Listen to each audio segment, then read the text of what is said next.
Donc, je cède la parole maintenant à la Miss, voilà. Bonsoir. Bonsoir à tous, je suis la Miss Wezeni, fondatrice de LS Access, conseillère en orientation, accompagnement des enfants en difficulté scolaire.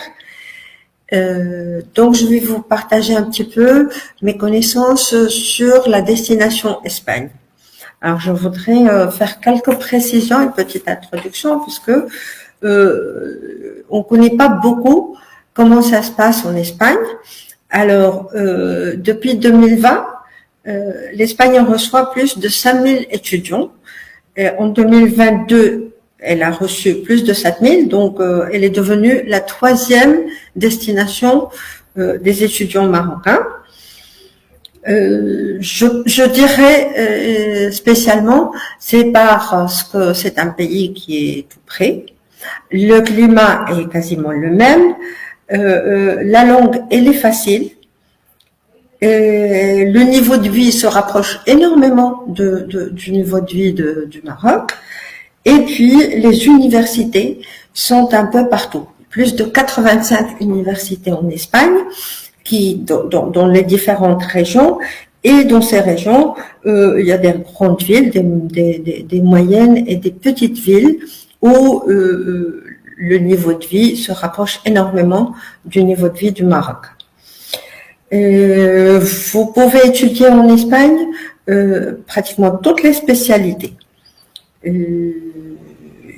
Et en Espagne, je crois que les gens appréhendent en général d'aller vers les universités publiques alors qu'ils font partie des top 100 universités.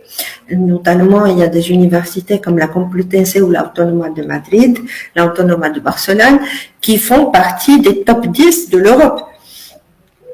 Et dans les universités publiques, la formation, elle est systématiquement reconnue ici au Maroc et partout en Europe.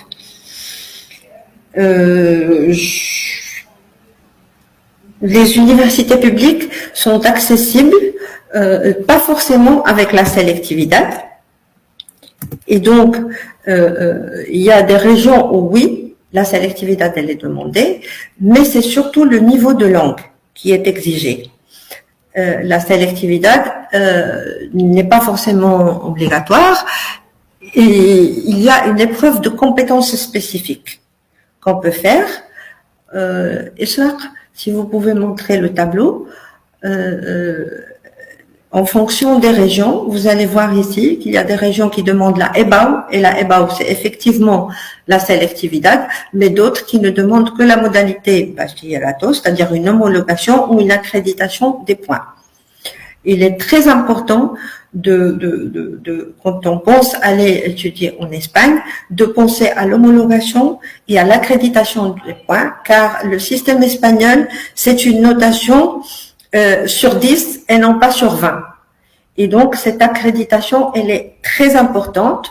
Il faut la préparer à l'avance, surtout pour les notes de seconde et de première. Elle est exigée dans toutes les universités espagnoles.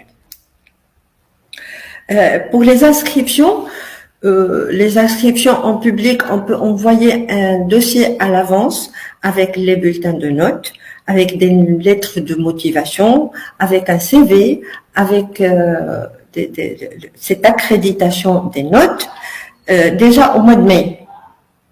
Et puis, pour commencer l'admission et l'inscription, c'est au mois de juin, la première session, et la deuxième session se passe au mois de juillet, juste après les résultats de la sélectivité de chaque session. Pour les universités privées, chaque université a ses propres tests et épreuves d'admission, et toutes passent des entretiens, que ce soit des entretiens téléphoniques ou bien vidéo, pardon. Comme j'ai dit, en Espagne, il existe